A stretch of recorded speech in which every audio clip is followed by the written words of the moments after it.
À 7 heures le 4 octobre 1943, le colonel Hubert Zumpi se tenait sur l'aire de stationnement de la RAF Aylworth, regardant les mécaniciens faire le plein de 52 Républiques P-47 Thunderbolt pour une mission d'escorte de bombardiers au cœur de l'Allemagne. 29 ans, 6 mois de combat, 4 victoires confirmées. La Luftwaffe avait envoyé 180 Focke-Wulf 190 et Messerschmitt 109 pour défendre les cibles industrielles que ces bombardiers frapperaient ce matin-là. Chaque pilote montant dans ses cockpits connaissait les chiffres. Le P-47 Thunderbolt pesait 7 tonnes à vide. Le Focke-Wulf 190 allemand pesait moins de 4. Dans un combat tournoyant, la physique gagnait. Le chasseur plus léger virait plus serré, le chasseur plus lourd mourait. Le 56e groupe de chasse de Zumpi avait perdu 11 appareils dans leurs 4 premiers mois de combat. 4 pilotes tués, 7 capturés. Les Allemands appelaient le Thunderbolt le Jug, diminutif de Juggernaut, un char volant qui ne pouvait pas faire de combat aérien. Les équipages de bombardiers américains regardaient les P-47 essayer de les protéger et voyaient la vérité. Quand les Focke-Wulf attaquaient, les Thunderbolts ne pouvaient pas rester avec eux dans les virages. Les pilotes de la Luftwaffe se détachaient des formations de bombardiers, sachant que les chasseurs américains lourds ne suivraient pas dans les manœuvres verticales. Ils avaient raison. Le 26 juin 1943, le groupe de Zump engagea la Jagdgeschwader 26 au-dessus de la France. Les pilotes allemands vétérans volaient en cercle autour des P-47. Littéralement, 5 Thunderbolts descendirent. 4 pilotes américains moururent. Le capitaine Robert Johnson rentra à peine chez lui avec son appareil criblé de balles. Son Thunderbolt avait pris plus de 200 impacts de canon et volait encore, mais il n'avait pas gagné le combat. Les mathématiques étaient simples. Un Focke-Wulf 190 pouvait virer à l'intérieur d'un P-47 à chaque fois. À 15 000 pieds, le chasseur allemand complétait un virage de 360 degrés en 22 secondes. Le Thunderbolt avait besoin de 28. 6 secondes. En combat, 6 secondes signifiaient la mort. Les généraux de la 8e Air Force regardaient leur groupe de chasse lutter et faisaient des plans pour remplacer le P-47 par le nouveau P-51 Mustang. Plus léger, plus rapide en vol de niveau, meilleur rayon d'action. Le programme Thunderbolt ressemblait à une expérience ratée. 5 autres groupes de chasse étaient programmés pour la transition vers les Mustangs avant la fin de 1943. Mais Zimi avait passé 2 ans à tester le P-47 avant la guerre. Il savait quelque chose que les Allemands ne savaient pas. Le Thunderbolt ne pouvait pas virer. Il pouvait plonger. Le massif moteur Pratt & Whitney R2800 double guêpe générait 2000 chevaux. L'aile épaisse et la cellule lourde restaient stables à des vitesses qui auraient déchiré un Focke-Wulf. Dans un piqué vertical, rien dans la Luftwaffe ne pouvait rattraper un Thunderbolt. Zimi arrêta d'essayer de mener la guerre que les Allemands attendaient. Il développa de nouvelles tactiques construites autour des vraies forces du P-47. Avantage de hauteur, attaque en piqué, frapper et fuir, ne jamais virer avec l'ennemi, plonger à travers la formation, utiliser la vitesse et l'élan, remonter en chandelle à l'altitude, attaquer de nouveau. Le 56e groupe de chasse pratiqua ces tactiques pendant l'été de 1943. Bombardement en piqué sur des cibles au sol, passe de tir à haute vitesse, gestion de l'énergie. Chaque pilote apprit à penser en 3 dimensions, utiliser l'altitude comme une monnaie, échanger la hauteur contre la vitesse, échanger la vitesse contre la position, ne jamais ralentir, ne jamais essayer de virer. En septembre, les pilotes de Zimpi étaient prêts, mais les pertes de bombardiers de la 8e Air Force s'accéléraient. Le 17 septembre, les missions vers les cibles françaises coûtèrent 8 B-17. Les chasseurs allemands frappèrent les formations avant que les escortes américaines arrivent. La campagne de bombardement échouait. Le 4 octobre serait différent. Zimi prévoyait de mettre ces nouvelles tactiques en test de combat complet. 52 P-47, tous plongeant depuis l'altitude, tous utilisant la vitesse au lieu de virer, tous faisant confiance aux mathématiques qu'il avait calculées. Si vous voulez voir comment les tactiques de plongée de Zimi fonctionnaient contre la Luftwaffe, veuillez appuyer sur ce bouton j'aime, cela nous aide à partager plus d'histoires comme celle-ci. Abonnez-vous si vous ne l'avez pas encore fait. Retour à ZMI. Le briefing de mission ce matin-là incluait un détail qui changea tout. Le flux de bombardiers volerait à 22 000 pieds. Zemp positionna ses Thunderbolts à 30 000, 8 000 pieds au-dessus des bombardiers, 8 000 pieds d'énergie potentielle, prêts à se convertir en vitesse de plongée. À midi, son 56e groupe de chasse prouverait soit que le P-47 pouvait gagner, soit regarderait leurs bombardiers brûler. Les stations radar allemandes suivirent la formation américaine, traversant la côte hollandaise à 9h30. Les contrôleurs de la Luftwaffe firent décoller en urgence la Jagdgeschwader 1 et la Jagdgeschwader 26 pour intercepter. 73 Focke-Wulf 190 montèrent vers la formation de bombardiers américains. Les pilotes allemands s'attendaient à ce qu'ils voyaient toujours, des chasseurs américains volant en formation serrée aux côtés des B-17. Cible facile quand forcés de manœuvrer lentement pour rester avec les bombardiers. Mais le 56e groupe de chasse de ZMI n'escortait pas les bombardiers. Il chassait 8000 pieds au-dessus d'eux. À 9h52, Zemp repéra la formation allemande s'assemblant à 15 miles devant les bombardiers à 18 000 pieds. Les Focke-Wulf montaient en position d'attaque. Doctrine standard de la Luftwaffe. Gagner l'avantage d'altitude. Plonger à travers la formation de bombardiers. Utiliser la vitesse pour s'échapper avant que les escortes réagissent. Zemp mit son P-47 en piqué à 70 degrés. 51 Thunderbolts suivirent. 7 tonnes d'appareils et de munitions accélérant vers la vitesse terminale. L'hélice massive mordait dans l'air mince. Le moteur double guêpe rugissait à pleine puissance militaire. Les aiguilles de vitesse montèrent au-delà de 300 miles par heure, au-delà de 350, au-delà de 400. Les chasseurs allemands ne regardèrent jamais en haut. Ils étaient concentrés sur les bombardiers en dessous d'eux. Ils ne virent pas 52 P-47 hurlant vers le bas à 450 miles par heure jusqu'à ce que la première rafale de tir de calibre 50 de Zetki déchire le cockpit d'un Focke-Wulf. Le pilote allemand ne sortit jamais de sa montée. Ce qui arriva ensuite dura 90 secondes. 51 autres Thunderbolts plongèrent à travers la formation allemande à des vitesses que les Focke-Wulf ne pouvaient égaler. Chaque P-47 portait 8 mitrailleuses Browning M2. Chaque arme tirait 800 coups par minute. La puissance de feu combinée du groupe mettait 68 000 coups dans le ciel toutes les 60 secondes. Les pilotes allemands essayèrent de se dégager, essayèrent de virer, essayèrent de plonger, mais la physique était mauvaise. Un Focke-Wulf à 400 miles par heure ne pouvait pas sortir d'un piqué aussi rapidement que le P-47 plus lourd. L'aile épaisse et la structure massive des Thunderbolts géraient mieux les forces G. Les pilotes allemands s'évanouirent en essayant d'égaler les taux de virage américains où leurs appareils se disloquèrent sous le stress. L'ailier de Zimi, le lieutenant Walter Cook, regarda un Focke-Wulf essayer de plonger pour échapper à son attaque. Le pilote allemand poussa son manche vers l'avant. Son chasseur devint vertical. Cook resta avec lui. À 500 miles par heure, l'aile droite du Focke-Wulf se replia vers l'arrière et se détacha. L'épave dégringola vers les terres agricoles hollandaises en dessous. Les Thunderbolts restants ne firent pas de combat aérien. Ils n'essayèrent pas de virer avec les Allemands. Chaque pilote fit une passe à haute vitesse, tira, plongea à travers, puis utilisa sa vitesse restante pour remonter à l'altitude pour une autre attaque. Zimi avait calculé cela exactement. Le moteur des Thunderbolts produisait assez de puissance pour regagner 8000 pieds en 4 minutes. 4 minutes. Puis il pouvait plonger de nouveau. La formation allemande se dispersa. Les pilotes de Focke-Wulf qui quelques instants avant se préparaient à attaquer les B-17 se battaient maintenant pour leur propre survie. Ils ne pouvaient pas monter assez vite pour échapper aux Thunderbolts en piqué.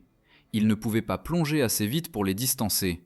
Ils ne pouvaient pas virer parce que les P-47 ne s'engageaient jamais dans des combats tournoyants. 11 minutes après la première attaque, le ciel au-dessus du flux de bombardiers était vide de chasseurs allemands. Les Focke-Wulf qui survécurent s'enfuirent vers l'est, vers leurs aérodromes. Pas une seule chasseur allemand ne réussit à passer pour attaquer les B-17. 0 bombardier perdu. Le groupe de Zimi se reforma en altitude et continua la mission d'escorte. Les bombardiers frappèrent leurs cibles sans interférence. Le vol de retour montra plus de formations de la Luftwaffe au loin. Aucune ne s'approcha assez près pour engager. Le 56e groupe de chasse atterrit à Hailworth entre 13h et 14h. Les équipes au sol comptèrent la dépense de munitions. Les caméras d'armes furent retirées pour le développement du film. Les officiers de renseignement commencèrent à débriefer les pilotes. Les rapports initiaux semblaient impossibles. Le groupe revendiquait 21 chasseurs allemands confirmés détruits, 8 autres probablement détruits, 16 endommagés, 0 appareil américain perdu, 0 pilote blessé. Le quartier général de la 8e Air Force exigea une vérification.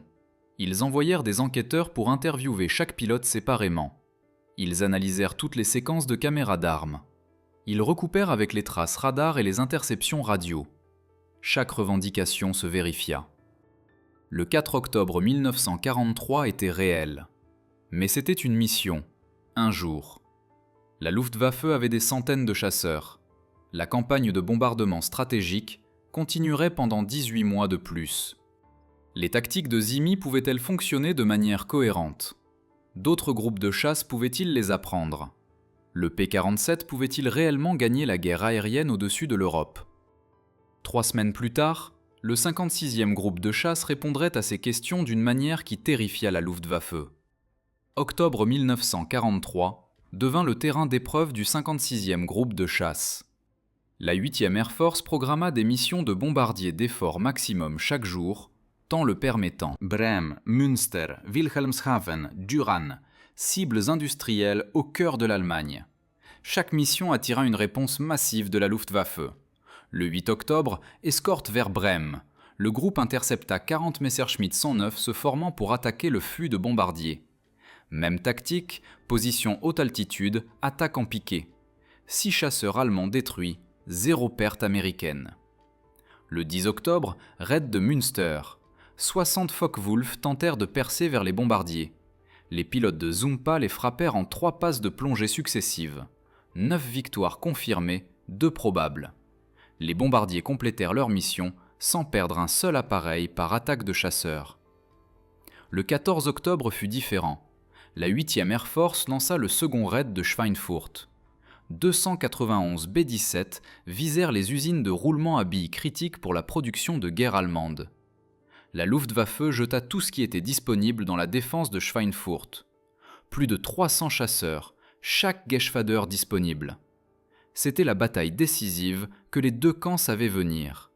Zumpa ne volait pas ce jour-là. Il était au quartier général de la 8e Air Force, recevant la croix du vol distingué britannique. Son commandant adjoint, le lieutenant-colonel David Schilling, mena le 56e au combat. Schilling suivit exactement les tactiques de Zima. Positionner haut, attendre que les formations allemandes s'engagent, plonger à travers elles à vitesse maximum.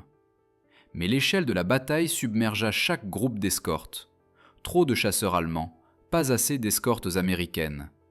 Les mathématiques ne fonctionnaient pas. 68 B-17 descendirent. 680 aviateurs américains tués ou capturés en un après-midi. Le raid de Schweinfurt devint la pire perte d'une seule journée de la guerre pour la 8e Air Force. Le 56e groupe de chasse revendiqua 16 chasseurs allemands détruits ce jour-là, plus que tout autre groupe d'escorte. Mais ce n'était pas assez. Les bombardiers continuaient de brûler. La campagne de bombardement stratégique semblait finie. Les pertes américaines étaient insoutenables. La production de chasseurs allemands s'accélérait. L'offensive de bombardement de jour échouait. Le 20 octobre, 4 jours après Schweinfurt, les commandants de la 8e Air Force débattirent de suspendre les raids de pénétration profonde jusqu'à ce que les P-51 Mustang à long rayon d'action arrivent en nombre suffisant. Certains généraux argumentèrent que le P-47 s'était révélé inadéquat pour l'escorte de bombardiers, indépendamment des tactiques. L'appareil avait un rayon d'action trop court, était trop lourd, trop limité. Puis le temps se dégagea au-dessus de l'Allemagne du Nord. La 8e Air Force lança une autre mission d'effort maximum, les cours de triage de Düren. Le 56e groupe de chasse décolla de Hailworth à 8h30. Zimi était de retour aux commandes. La mission suivit exactement la nouvelle doctrine.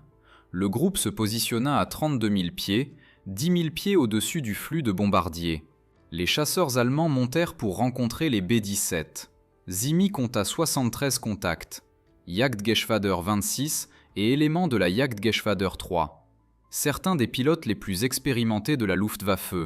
Le leader de formation allemand était le major Wilhelm Ferdinand Galland, frère cadet du général de la Luftwaffe Adolf Galland. 55 victoires confirmées, 7 ans d'expérience de combat. Il avait combattu en Espagne, Pologne, France et Russie. Il connaissait chaque tactique de chasseur que la Luftwaffe enseignait. Galland positionna son groupe pour une attaque de rebond classique sur les bombardiers. Ces chasseurs tenaient l'avantage d'altitude sur les B-17. Ces pilotes étaient en formation parfaite. Ils commencèrent leur attaque en piqué. Zimi plongeait déjà. Ces 52 Thunderbolts avaient 2000 pieds d'altitude de plus que la formation allemande. Ils frappèrent le groupe de Galland par au-dessus et par derrière à 470 miles par heure. Les pilotes allemands ne les virent jamais venir. Le combat dura 7 minutes. 17 chasseurs allemands descendirent dans cette fenêtre. Le Focke-Wulf de Galland prit plusieurs impacts de calibre 50 dans le moteur et le cockpit. Son appareil entra dans une vrille incontrôlée à 23 000 pieds. Le major Wilhelm Ferdinand Galland ne survécut pas. La Luftwaffe perdit un de ses leaders de chasseurs les plus expérimentés dans une bataille qui dura moins de temps qu'il n'en faut pour faire bouillir de l'eau. Le 31 octobre, le 56e groupe de chasse avait volé 9 missions de combat majeures en un mois. Leur total de victoires confirmées pour octobre était de 39 appareils allemands détruits. Le groupe qui ne pouvait pas faire de combat aérien était devenu le groupe de chasse avec le plus haut score de la 8e Air Force. Les Allemands remarquèrent. Le renseignement de la Luftwaffe commença à suivre les tactiques de chasseurs américains et identifia une nouvelle menace. Ils l'appelèrent la tactique américaine, la tactique de plongée américaine. Et ils n'avaient aucune contre-mesure. Novembre 1943, les commandants de Jagdgeschwader de la Luftwaffe tinrent des conférences d'urgence à travers l'Europe occupée. Les Américains avaient changé quelque chose de fondamental. Les pilotes de chasseurs allemands rapportaient des P-47 attaquant depuis des altitudes impossibles, à des vitesses que leurs appareils ne pouvaient égaler. Les tactiques d'interception traditionnelles ne fonctionnaient pas. La doctrine de la Luftwaffe avait dominé les cieux européens pendant 4 ans. Gagner l'altitude, se positionner au-dessus de l'ennemi, plonger avec l'avantage de vitesse. La tactique avait détruit des appareils polonais, français, britanniques et russes par milliers. Maintenant, les Américains l'utilisaient mieux. Le major Gare commandait la Jagdgeschwader 11. 275 victoires confirmées, un des pilotes de chasseurs allemands les plus réussis. Il étudia les tactiques du 56e groupe de chasse et identifia le problème. Les pilotes de P-47 n'escortaient pas les bombardiers. Ils chassaient les chasseurs.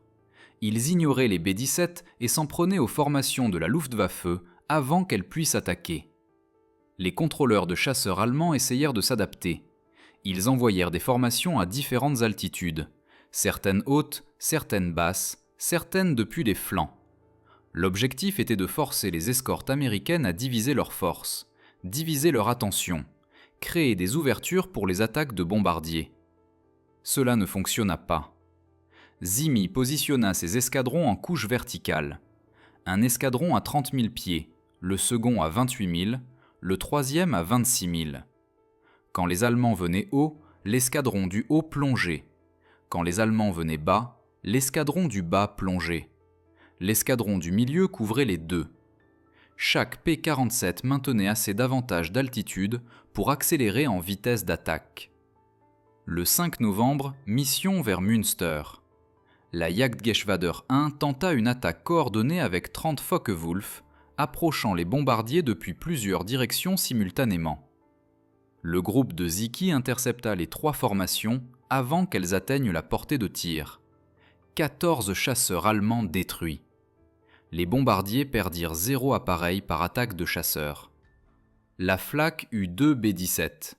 Les chasseurs n'en eurent aucun. La Luftwaffe commença à éviter les zones où le 56e groupe de chasse opérait. Les contrôleurs allemands écoutaient le trafic radio et identifiaient les indicatifs d'appel de ZIM. Quand ils entendaient son groupe dans la zone, ils dirigeaient leurs chasseurs vers différents secteurs. Mieux valait manquer une opportunité d'attaque que perdre des pilotes expérimentés. Vers la fin novembre, le quartier général de la 8e force aérienne reconnut ce qui se passait. Les autres groupes de chasseurs volant sur P-47 n'obtenaient pas les résultats du 56e. Le 4e groupe de chasseurs, le 78e groupe de chasseurs, le 352e, toutes bonnes unités, tous pilotes compétents, aucun n'égalant les ratios de victoire de Zimi. Le commandant de la 8e force aérienne, le général Ira Eker, ordonna à Zimka d'informer tous les groupes P-47 de ses tactiques. 8 décembre 1943, aérodrome de Kingscliff. Tous les commandants de groupes de chasseurs de la 8e force aérienne assistèrent. Zimpi passa 4 heures à expliquer les mathématiques. Le P-47 ne pouvait pas virer. Acceptez cela. N'essayez pas de faire du combat aérien. Utilisez l'altitude. Convertissez la hauteur en vitesse. Frappez vite. Désengagez-vous vite. Remontez à l'altitude. Répétez. Ne ralentissez jamais. Ne virez jamais avec l'ennemi. Pensez verticalement, pas horizontalement. Certains commandants de groupe résistèrent. Ils avaient entraîné leurs pilotes au combat aérien traditionnel, au combat en virage, aux manœuvres rapprochées. Zimik leur disait que tout ce qu'ils savaient était faux pour le Thunderbolt. L'appareil ne pouvait pas faire ce que la doctrine de chasse exigeait, alors changez la doctrine. Le colonel Don Blakesley commandait le 4e groupe de chasseurs. Son unité était programmée pour passer au P-51 Mustang en janvier 1944. Il demanda à Zemp si les tactiques de plongée fonctionneraient aussi pour les Mustangs. Zemp dit « Oui, chaque chasseur bénéficiait de l'avantage de l'altitude et des attaques à haute vitesse, mais le P-47 avait besoin de ces tactiques. Le Mustang avait des options, le Thunderbolt n'en avait pas. » 22 décembre, le 56e groupe de chasseurs escorta des bombardiers vers Osnabrück. Couverture nuageuse épaisse, mauvaise visibilité. Les chasseurs allemands attaquèrent depuis l'intérieur des couches nuageuses. Les tactiques d'embuscade éliminèrent l'avantage d'altitude américain. 8 P-47 subirent des dommages. Un pilote tué, 2 capturés. La mission montra les limitations. Quand le temps forçait les opérations à basse altitude, les avantages du Thunderbolt disparaissaient. Mais le temps clair domina l'Europe du Nord à travers janvier et février 1944. Conditions parfaites pour les opérations à haute altitude. La campagne de bombardement stratégique s'accéléra. La grande semaine arrivait. 6 jours consécutifs de raids d'effort maximum contre les usines d'avions allemandes. Chaque bombardier disponible, chaque escorte disponible, la plus grande bataille aérienne de l'histoire. Le 56e groupe de chasseurs volerait les 6 jours. Leurs assignations de mission incluaient une cible qu'aucun chasseur américain n'avait jamais atteinte. Berlin, la capitale allemande, 500 miles en territoire ennemi, au-delà du rayon de combat de chaque chasseur d'escorte dans l'inventaire. Sauf que quelqu'un avait trouvé comment étendre la portée du P-47 de 18%. Et cette personne était sur le point de prouver que le Thunderbolt pouvait protéger les bombardiers jusqu'à la porte d'Hitler. Février 1944. Les ingénieurs de Republic Aviation livrèrent des réservoirs de carburant externe modifiés à RAF Aylworth. Chaque réservoir contenait 150 gallons. La capacité de carburant interne standard du P-47 était de 305 gallons. Les réservoirs externes augmentèrent le carburant total à 605 gallons. Le rayon de combat passa de 230 miles à 425 miles. Berlin était à portée. Le problème était le poids. Un P-47 entièrement ravitaillé avec des réservoirs externes pesait 9 tonnes au décollage. L'appareil avait besoin de chaque pied de la piste de Aylworth pour décoller. Une fois en l'air, le poids du carburant affectait les performances de montée. Les chasseurs allemands pouvaient intercepter pendant la phase de montée vulnérable quand les chasseurs américains étaient lourds et lents. ZMP calcula la solution. Décoller avec le plein de carburant, monter lentement à l'altitude au-dessus de l'Angleterre. Brûler d'abord le carburant du réservoir externe. Larguer les réservoirs externes vides avant de traverser en territoire ennemi. Au moment où les chasseurs allemands apparaîtraient, les P-47 seraient au poids de combat avec le carburant interne complet restant. Les mathématiques fonctionnaient, mais les tactiques nécessitaient un timing parfait. Si les réservoirs externes étaient largués trop tôt, les chasseurs n'atteindraient pas Berlin. S'ils étaient largués trop tard, l'appareil serait trop lourd pour les manœuvres de combat. Zemp fixa le point de largage au-dessus de la Hollande, à 200 miles de la base. Les chasseurs traverseraient la côte hollandaise au poids de combat avec assez de carburant interne pour 2 heures d'opération. 20 février, la grande semaine commença. La 8e force aérienne lança 941 bombardiers contre les usines d'avions allemandes. Le 56e groupe de chasseurs décolla à 0900 heures, 54 P-47, chacun transportant le plein de carburant et de munitions. Cible, Leipzig, 400 miles en Allemagne. Le groupe monta à 30 000 pieds au-dessus de la mer du Nord. Les réservoirs externes alimentèrent les moteurs en carburant pendant la montée. Au-dessus de la Hollande, les 54 pilotes actionnèrent leur système de largage simultanément. 108 réservoirs de carburant externe tombèrent vers les terres agricoles hollandaises. Les P-47 étaient maintenant au poids de combat. Altitude 30 000 pieds, vitesse 280 miles par heure, carburant interne suffisant pour 4 heures de temps de vol. Le radar allemand suivit la formation. Les contrôleurs de la Luftwaffe brouillèrent chaque chasseur disponible. Jagdgeschwader 3, Jagdgeschwader 11, Jagdgeschwader 26. 190 chasseurs allemands s'élevèrent pour intercepter le flot de bombardiers. Le 56e groupe de chasseurs se positionna devant les bombardiers comme prévu. Zima repéra les formations allemandes s'assemblant à 28 000 pieds, 50 miles devant. Les P-47 plongèrent. Même tactique qui fonctionnait en octobre. Attaque à haute vitesse, passage unique, récupération en montée-zoom. Mais quelque chose était différent cette mission. La Luftwaffe s'était adaptée. Les chasseurs allemands ne se concentraient plus en formations uniques. Ils s'étalaient en petits groupes. Sections de 4 appareils, difficiles à repérer, difficiles à intercepter toutes simultanément. Quand les P-47 plongeaient sur une section, 2 autres sections attaquaient sous différents angles. Le combat s'étala sur 40 miles d'espace aérien allemand.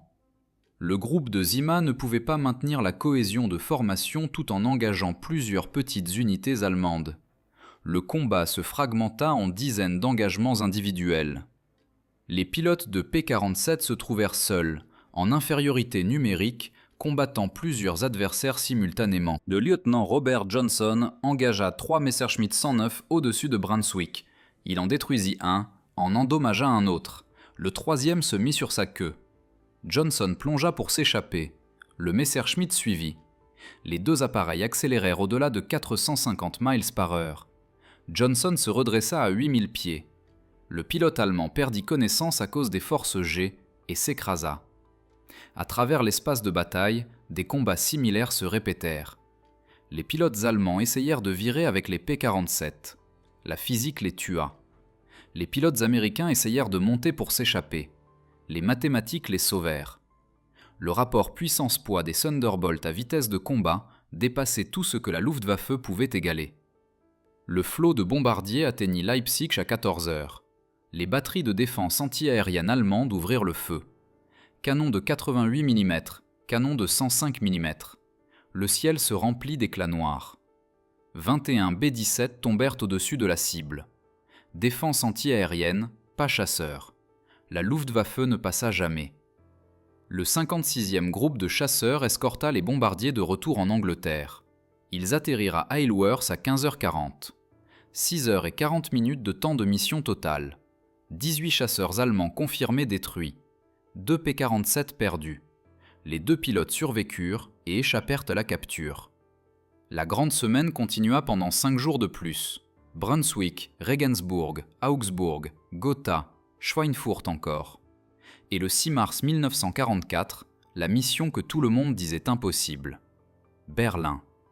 6 mars 1944, 0700 heures. RAF Isleworth.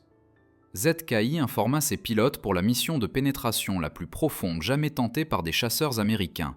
Berlin, 510 miles de la côte anglaise. La capitale allemande n'avait jamais été atteinte par des chasseurs d'escorte. Chaque raid précédent sur Berlin perdait des bombardiers par douzaines face aux attaques non opposées de la Luftwaffe. Le plan de mission était ambitieux. 660 B-17 frapperaient les cibles industrielles à travers Berlin. 397 forteresses visaient l'usine de roulement à billes VKF à Erkner. 263 frappaient l'usine de moteurs Daimler-Benz. Les raids paralyseraient la production allemande de chars et d'avions si les bombardiers survivaient. La 8e force aérienne assigna 8 groupes de chasseurs au service d'escorte. Total 673 chasseurs s'élevèrent pour défendre Berlin. La capitale n'était jamais tombée face aux bombardements de jour. Elle ne tomberait pas aujourd'hui. Le 56e groupe de chasseurs traversa dans l'espace aérien berlinois à 13 heures. Premiers chasseurs américains au-dessus de la ville. Zimi repéra les formations allemandes à 14 heures. 70 contacts plus, 28 000 pieds, 5 miles devant le flot de bombardiers. Focke-Wulf 190 et Messerschmitt 109 mélangés ensemble. La Luftwaffe avait tout engagé. Les P-47 plongèrent de 33 000 pieds. Zimi mena l'attaque personnellement. Son vol frappa la formation allemande à 460 miles par heure. Le passage initial détruisit 6 chasseurs en 11 secondes. La formation allemande se dispersa. Les ailiers de Zimki suivirent.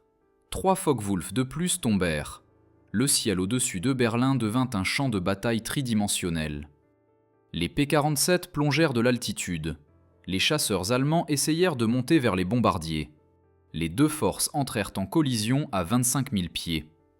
Des traceurs de calibre 50 et des tirs de canon de 20 mm s'entrecroisèrent dans l'espace aérien. Les débris d'avions tombèrent vers la ville en dessous.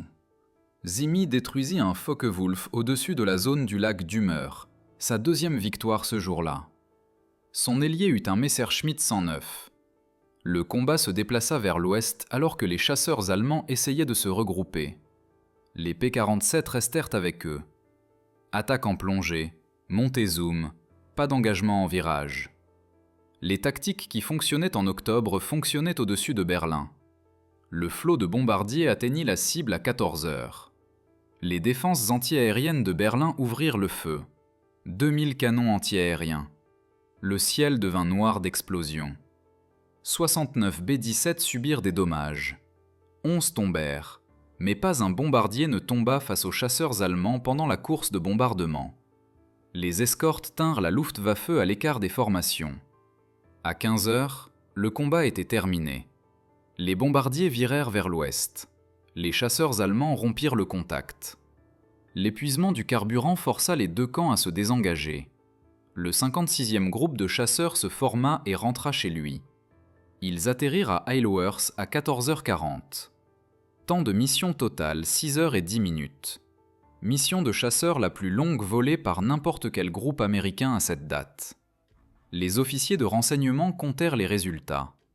18 chasseurs allemands confirmés détruits au-dessus de Berlin. 4 probables.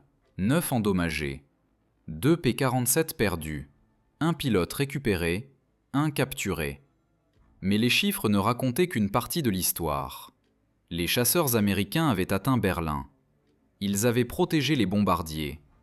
Ils avaient gagné la bataille aérienne au-dessus de la capitale allemande. La mission que chaque expert disait impossible avait réussi.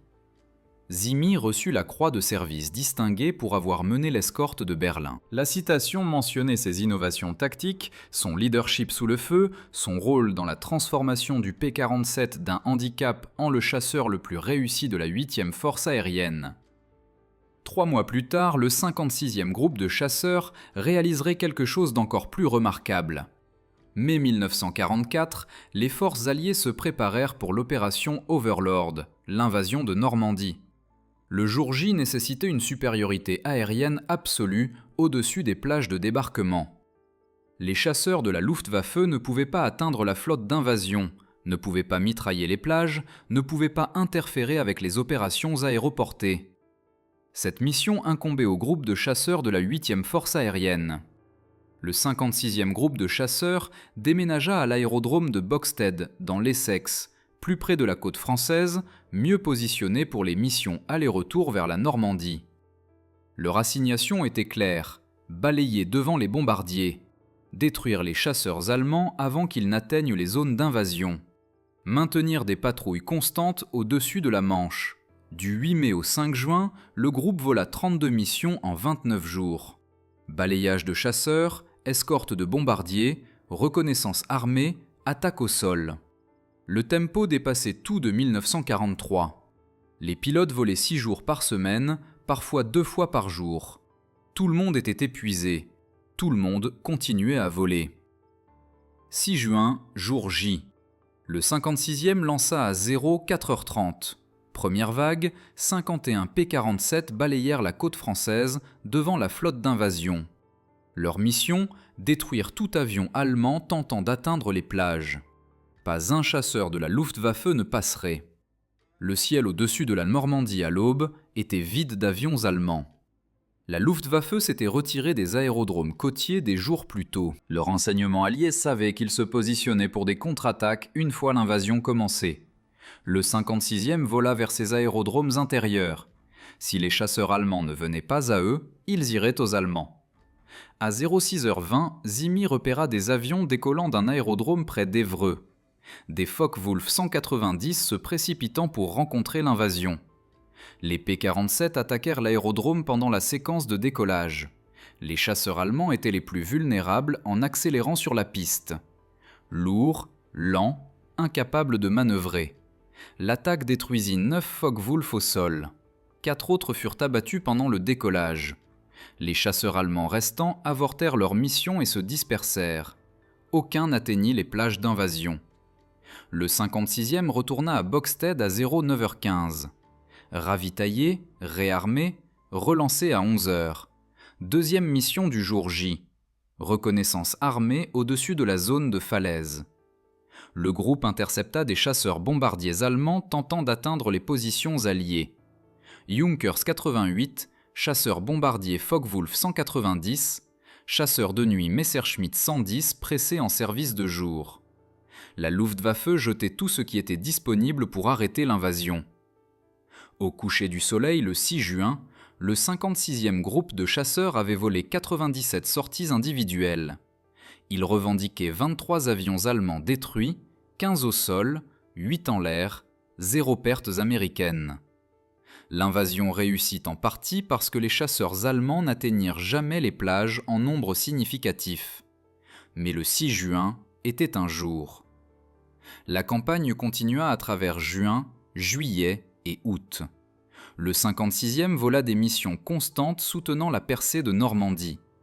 Ils mitraillèrent des convois allemands, détruisirent des dépôts de carburant, attaquèrent des gares de triage. Les mitrailleuses de calibre 50 du P-47 se révélèrent dévastatrices contre les cibles au sol. Les munitions perforantes incendiaires pénétrèrent les moteurs de camions, les réservoirs de carburant et les locomotives. 12 août 1944. Zimka reçut des ordres de transfert au 479e groupe de chasseurs, une unité en difficulté, équipée de P-38 Lightning, se convertissant au P-50 et un Mustang. La 8e force aérienne avait besoin de Zimi pour les reconstruire. Son temps avec le 56e était terminé. Le lieutenant-colonel David Schilling assuma le commandement. Schilling avait volé avec le groupe depuis janvier 1943. Il comprenait complètement les tactiques de Zemp. La transition fut sans heurts. La performance du groupe ne déclina jamais. Sous Schilling, le 56e continua les opérations jusqu'à la fin de 1944 et en 1945. Bataille des Ardennes, traversée du Rhin, la poussée finale en Allemagne. Le groupe vola sa dernière mission de combat le 21 avril 1945, 18 jours avant que l'Allemagne ne se rende. Quand l'agence de recherche historique de l'armée de l'air compila les statistiques finales, le record du 56e groupe de chasseurs était indéniable. 2 ans d'opérations de combat, 447 missions volées, 19 391 sorties, 64 320 heures de temps de vol de combat, 677,5 avions allemands détruits en combat air-air, le total de victoires aériennes le plus élevé de tout groupe de chasseurs de la force aérienne européenne. 100 victoires de plus que le groupe en 2e place. Le seul groupe de chasseurs du théâtre européen qui vola le même type d'avion de la première mission à la dernière mission. Le P-47 Thunderbolt, que les pilotes allemands appelaient trop lourd pour le combat, avait détruit plus de chasseurs de la Luftwaffe que tout autre avion américain. Pas parce que la cellule avait changé, parce que les tactiques avaient changé. Les attaques en plongée de Zimki, sa discipline d'altitude, son refus de faire du combat aérien, son approche mathématique du combat aérien. Ces innovations transformèrent la campagne de bombardement stratégique. Elles rendirent le jour J possible. Elles gagnèrent la guerre aérienne au-dessus de l'Europe. Et tout commença avec une réalisation. Le P-47 ne pouvait pas virer. Alors arrêtez d'essayer de le faire virer.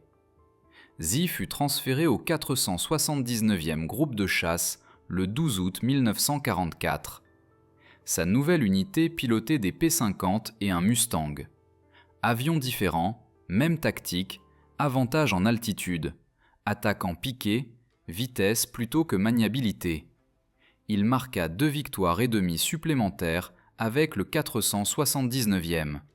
Son total atteignit 17 et 3/4 victoires confirmées. Le 30 octobre 1944, Zimki dirigea une mission au-dessus de l'Allemagne par temps qui se dégradait, turbulences sévères. Les ailes de son P-51 se séparèrent à 18 000 pieds. Il sauta en parachute, évita capture pendant 3 jours. Les troupes allemandes le capturèrent le 2 novembre. Il passa le reste de la guerre au Stalag Luft 1 comme officier allié supérieur, responsable de 9 000 prisonniers. Mais le 56e groupe de chasse n'avait plus besoin de Zimp.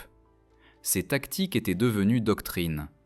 Chaque pilote du groupe comprenait les mathématiques. Chaque nouveau remplaçant apprenait le système.